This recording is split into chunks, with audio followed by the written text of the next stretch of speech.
Hello my dear students, welcome to Byju's exam prep. Hope you guys are fine, and today's daily dose I'll be discussing whether can you accurately measure dissolved solids concentration by measuring the electrical conductivity of water. So why do wait? Let's start. Let's be quick and let me tell you a few things. If you are new to this channel and if you don't know about me, you can go through my profile, and daily dose is happening both for civil and mechanical engineering students.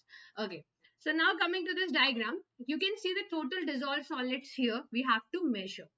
So what you do, you have two electrodes. One is your cathode, that is a positively charged electrode, and you have anode, which is a negatively charged electrode.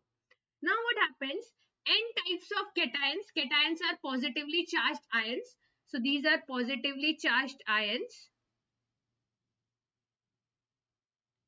and anions are negatively charged ions. So now what happens? In the water sample, you have both cations, that is positively charged ions, and anions, that is negatively charged ion. You have two electrodes. One is cathode, which is positively charged electrode, and you have anode, which is negatively charged electrodes. Now what will happen? You will see that these cations will go and they move towards they will be going, this positively charged ions will move towards anode because opposites attract, and this negatively charged anion will go and it will go to the positively charged electrode, that is cathode. Okay, so since cation goes towards anode and anion goes towards cathode, while the movement of ions were taking place, what you see that there is generation of current, and this current is further calibrated. So you will measure the current, and this current is further calibrated to give you the concentration of total dissolved solids. But the question comes कि the electrical conductivity which we will be getting will be an exact one? No. Actually जो आपको electrical conductivity मिलेगी, so जो electrical conductivity आपको मिलेगी, first of all वो आपको मिलेगी in micromole per centimeter. Generally it is damn important that you specify the temperature. Ma'am, why? Because as the temperature increases, electrical conductivity also increases. So temperature and electrical conductivity are directly proportional to each other. So you have to tell what you have to measure electrical conductivity as well. That's the reason you multiply by 0.65. This is a value based on observation. So on electrical conductivity, which you have measured at 25 degrees Celsius, when you will multiply by 0.65, you will get the value of total dissolved solids in mg per liter.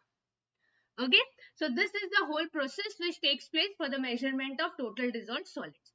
Now comes, can we measure accurately the electrical conductivity with the help of electrical conductivity? क्या जो total dissolved solids की value आएगी, क्या वो बिल्कुल सही आएगी?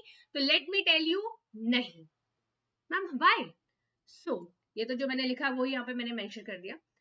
See, अगर total dissolved solids आपका ये Venn diagram से समझाती हूँ, total dissolved solids आपके ऐसे हैं, तो यहाँ पर आयंस कुछ इतने होंगे.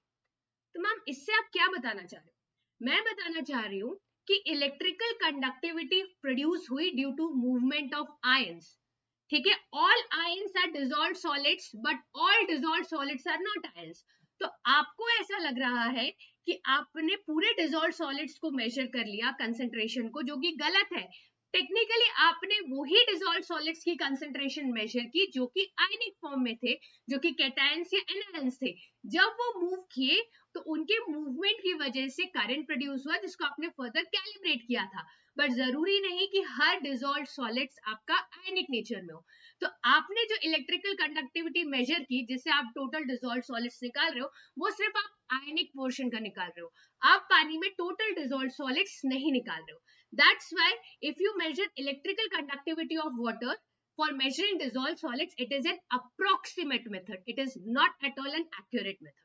और अगर आप बोलोगे कि मैम हमें एक्यूरेटली जानना है, उसके लिए आपको ग्रेवियोमेट्रिक टेक्निक यूज करनी पड़ेगी. ग्रेवियोमेट्रिक टेक्निक की हेल्प से आप एक्यूरेटली पता कर पाओगे कि पानी में कितने डिसॉल्व सॉलिड्स प्रेजेंट है. ओके, तो ये था छोटा सा कंसेप्ट जो आपको पता रहना चाहिए, और ऐसे ही और वीडियोस के लिए सब्सक्राइब कीजिए बायजूस एग्जाम प्रेप को.